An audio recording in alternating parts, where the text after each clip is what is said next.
I love the fact that I've got like a stage dog beside me. That always helps.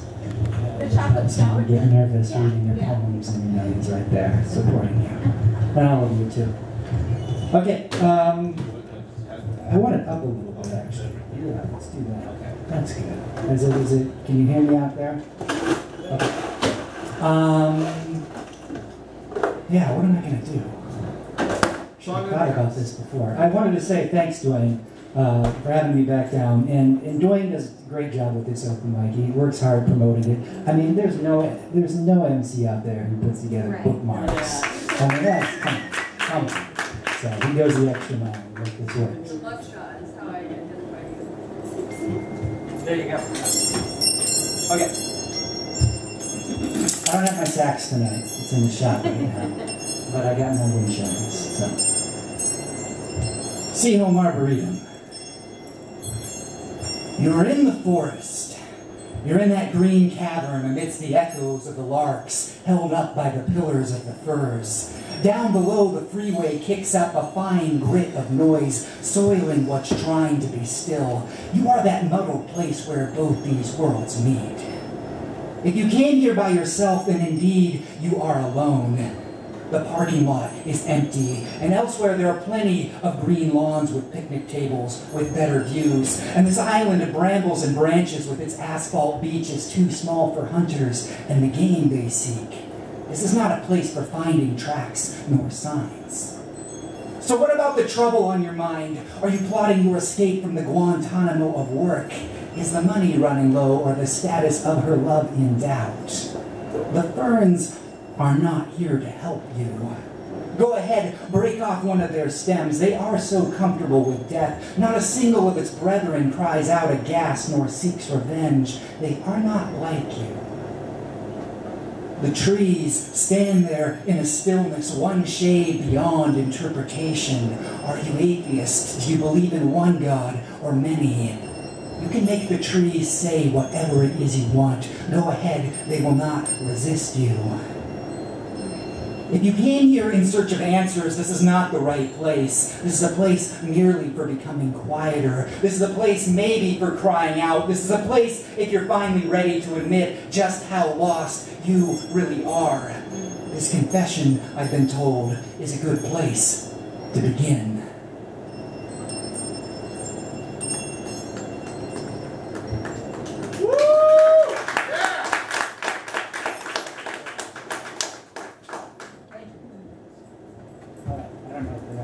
Mic job that I'm trying to record with is working, but screw it. Okay, so this is a poem I pull out about every springtime, summertime, whether sometime between March 31st and like June 18th when we have our first 70-degree day. It's called Ode to Sunny Days in Winter. So it's 70 degrees in Bellingham the first time this year. I should probably go find myself a bedazzling body of water to contemplate. Instead, I overlook this construction site, backhoes and big pork roast men grunting in the dirt. I notice the weeds growing at the corner of the lot, and I go to them. A dandelion and chickweed and hemlock, I say, your prospects are not so good. Soon, a proud collegiate building will stand here with bricks unspeckled by birdshit and fresh brown paint upon the handrails. Not a green thing will be left except the zoo animal azaleas planted around the windows on the ground floor. Did I say the... Oh, and the security... Okay, sorry, let me back up.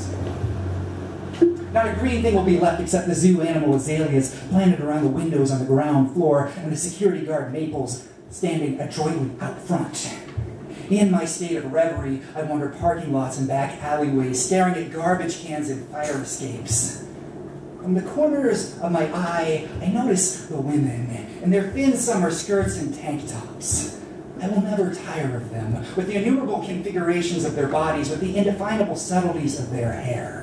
To imagine each woman as a national park centered upon a natural monument of unappraisable geological significance. That each makes love originally, which some profess in terms of bodily expression is the apotheosis of the self. I smile at them, but these days that's about as far as it goes. They don't want anything to do with me, with my scruffy mammalian beard, rough gray pajamas, and oyster white running shoes. Besides, I got a woman now. She doesn't put up with my bullshit, and I call her Queen. She doesn't bother me when I'm busy writing my little poems. But when I get through with all that business, I look deep into those tropical lagoons for eyes and say, lovely, what beautiful fluorescent fish or fearsome blade-toothed sharks did you find swimming around down there, stirred up by the tumult of another oh-so-wicked and wonderful day?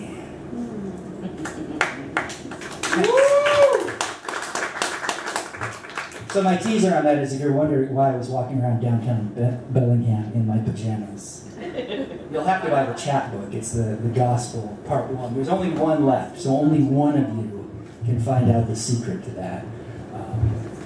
It's rather riveting, and provocative. Okay, speaking of provocative, I'm gonna do some new shit. Because sometimes you get tired of doing the old, bread and butter shit. So. Okay. Oh, there is this raging in my crotch. It's as forceful as 1,000 storm drains emptying into the Mississippi, powerful as the floods that turn the turbines of the Chief Joseph Dam, torrential as the golf ball-sized hail that flattens cornfields and cracks windshields and strips the siding off of mobile homes. This raging is as big as a wildfire that consumes all the pine trees of Montana, as forceful as a regiment marching against enemy lines, as potent as a dozen tons of fertilizer thrown upon a vacant field. Persistent as 1,000,000 blades of grass slowly burying the old chicken coop, the fire pit, the swing set, and all the sports equipment lying in the backyard. Yes, this raging in my crotch, this raging from my crotch of crotches is a fire, is a storm, is a flooding Mississippi, heavy as the orbit of the moon, swaying tides and lunatics and addicts and the sexually bizarre. Yes, this raging is a raging, is a raging. Oh, baby, whatever shall we do?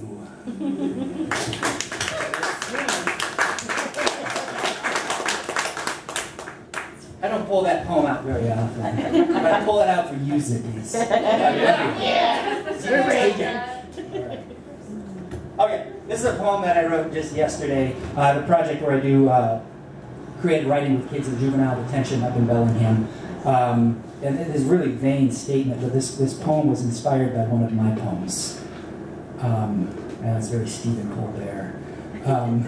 But it was the poem that I do, I like to walk the city before dawn. I like it when I have its full attention, all that. It uses I like a lot. And that was the prompt. And I find these days that some of the only writing I do is like in classroom settings like this. So I was excited that a new poem came out. I haven't written anything in a month, so here you go.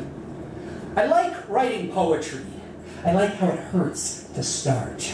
Like when your car is out of gas and you have to push it off the side of the road, and you have a bad back, and at first you just grunt and get pissed and curse the gods for all the reasons you suspect they hate you. And then all of a sudden it starts to lurch forward, and it moves, and almost magically there's a little gas left, and the car just starts on its own, and you're off, and there's a beautiful, intelligent, emotionally engaging woman or man who jumps into the seat beside you. And all your most sincere friends are in the back uncorking champagne and lighting up cigars. And your car, did I say car? I meant mystical flying elephant, has started flapping its wings, and you're off and traveling to Machu Picchu and the great pyramids and the hidden temples of Tibet. And there are storks and monarch butterflies flying beside you, and now zebra pegasi and orangutans, and over the stereo you're blasting Fantastic Voyage, and then on your cell phone you receive a text that you just received the Nobel Prize, but you really don't care, because this is a moon elephant, and you're going to the moon.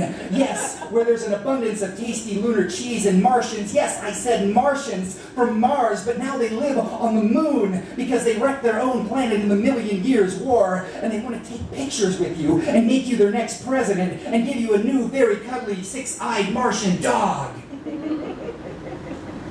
I like it how poetry's kind of like that. Mine is just about everything I just wrote about. but it can be fun and be like gliding, like you're on ice skates, even if you don't know how. And even if you're old and uncoordinated and lonely, you can glide just by putting down your pen and writing about all the crazy shit that's on your mind.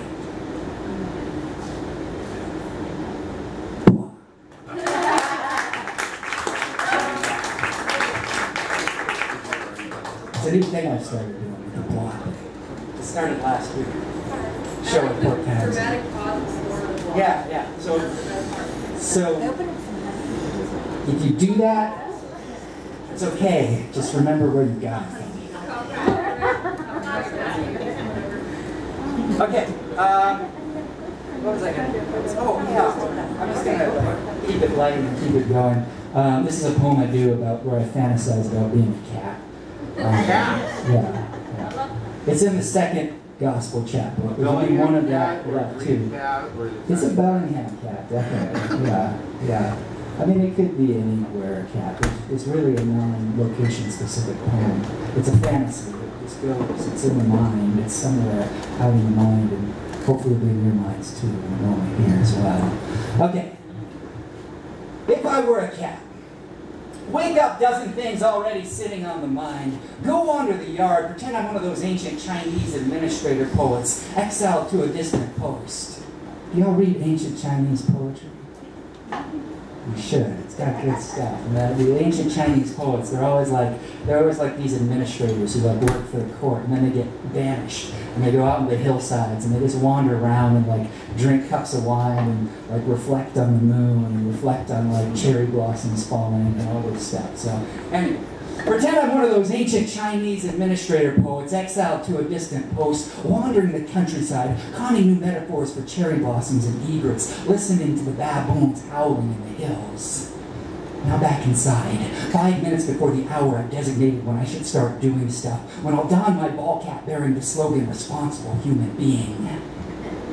Just then, Wee1 jumps up from the floor onto the piano. I consider the life of cats, who by day cushionize themselves on couches, but by night stalk people's yards in their compulsive, disaffected quest for nothing in particular, and to fuck with other cats. I think about how if I were a cat, I would sneak into people's houses through their pet doors to eat their food and piss on their carpet. Imagine you waking in the night, groggy for a 2 a.m. snack, me on your kitchen counter, licking the ice cream film from the bottom of the bowl you regretfully decided not to wash.